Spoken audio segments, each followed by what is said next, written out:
അനുമോൾ എന്റെ നമ്പറായി എനിക്കുള്ളത് മേടിച്ചിട്ട് വരാം. എന്ത് തോന്നുന്നു? സുഖം. ഭയങ്കര സന്തോഷം തോന്നോ? ആൾക്കാർക്ക് ഇതൊക്കെ ഭയങ്കര ഇഷ്ടമായെന്ന് തോന്നോ? നിങ്ങൾക്ക് നാണം ഉണ്ടോ? എന്തൊക്കെ കാണിക്കുന്ന ഇതൊരു ഷോ അല്ലേ? നീ മാത്രമല്ലോ ഈ വീട്ടിൽ താമസിക്കുന്നത്. ഈ കുട്ടി എന്താ ഇങ്ങനെ? ഇനി ഇതങ്ങ് കൊഴുക്കും. ഞങ്ങൾക്ക് പുറത്ത് പോണ്ടേ? മനുഷ്യന് വഴി കൂടെ നടക്കാൻ മേലുണ്ടായല്ലോ. ശരി, അനുമോൾ നിങ്ങൾ കണ്ടോ? കണ്ടായിരുന്നു. കണ്ടോന്നോ? വ്യക്തമായി തന്നെ ഞാൻ കണ്ടു. എന്താ നിങ്ങൾ കണ്ടേ? അങ്ങനെ പരസ്യമായിട്ട് പറയാനേ എനിക്ക് ഇച്ചിരി ദണ്ണമുണ്ട്. ഇവര് രണ്ടുപേരും ഒരുമിച്ച് അങ്ങനെ ഊഹം പറഞ്ഞിട്ട് കാര്യമില്ല. എന്ത് കണ്ടു അത് എന്ത് ചെയ്തെന്ന് പറയണം. റോങ് ആയിട്ട് ഒന്നും സംഭവിക്കാൻ പാടില്ല. ആർക്കും ഒരു പ്രശ്നം ഉണ്ടാവാൻ പാടില്ല. ശരി, ഞങ്ങൾ ഇത് മുഴുവൻ നോക്കി. ഞാൻ US-ലാണ്, ഞാനും നോക്കി. ഞങ്ങൾ അത് കണ്ടിട്ടില്ല.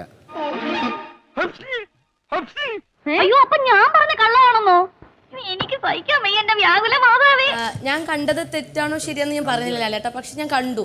കണ്ടില്ലേ ഒരുമാതിരി വളരെ വെളുത്ത നേപ്പാളിസിലെ പോലെ ഇരിക്കുന്നത്. അതെങ്ങനെയാണ് ബാക്കി ആരും കാണാത്തൊരു കാര്യം, ഞങ്ങളെ പോലും കാണാത്തൊരു കാര്യം നിങ്ങൾ കാണുന്നത്? ഇത് സത്യമാണോ നുണയാണോ എന്ന് അറിയട്ടെ, അല്ലെങ്കിൽ ഞാൻ പറയുന്ന നുണയാണെന്ന് തന്നെ കൂട്ടിക്കോ. എനിക്ക് ഇത് തന്നെ വേണം. ഇതങ്ങനെ വെറുതെ വിട്ടാ പറ്റില്ല. ഹേയ്, അതിന്റെ ഒന്നും ആവശ്യമില്ലടാ. ഇതൊക്കെ നമ്മൾ കാര്യമായിട്ട് എടുക്കാൻ പോയി അതിനെ നേരം കിട്ടും. കാര്യം ഇതൊരു ഷോ അല്ലേ? ഇത് ആൾക്കാർ എന്താ വിചാരിക്കുന്നത്? ഞങ്ങൾക്ക് ഒരു റെപ്യൂട്ടേഷൻ ഇല്ലേ? എന്തൊരു വൃത്തികേടാണിത്. സാധാരണ വിദേശങ്ങളിലൊക്കെ ചെയ്യാറുണ്ട്. പക്ഷെ അവിടെയുള്ളവരുടെ മനക്കരുത്ത് ബാക്കിയുള്ളവർക്കില്ലല്ലോ. നിങ്ങളുടെ വിചാരം ഇങ്ങനെ ചെയ്യുന്നതുകൊണ്ട് നിങ്ങൾക്ക് ആൾക്കാർ ഭയങ്കരമായിട്ട് നിങ്ങളെ പിന്നെ എന്താണ്? എന്റെ പിള്ളേരെ പറ്റി ഞാൻ ആവശ്യം പറഞ്ഞുണ്ടല്ലോ. അച്ഛന്റെ പിള്ളേരെ വിശുദ്ധമാരി സമ്മതിച്ചു. ഇപ്പൊ അതല്ല ഇവിടുത്തെ വിഷയം.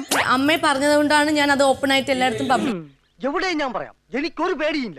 അതിനു മുമ്പേ നിങ്ങൾ സംസാരിച്ചു കഴിഞ്ഞു. ആ സംസാരം എല്ലാവരുമായിട്ട് പറയില്ലേ? ഇതെന്താണ്? നീ അന്ന് കടന്ന് തുള്ളിയപ്പോഴേ ഞാൻ നിന്നോട് പറഞ്ഞതാണ് നീ ദുഃഖിക്കേണ്ടി വരുമെന്ന്.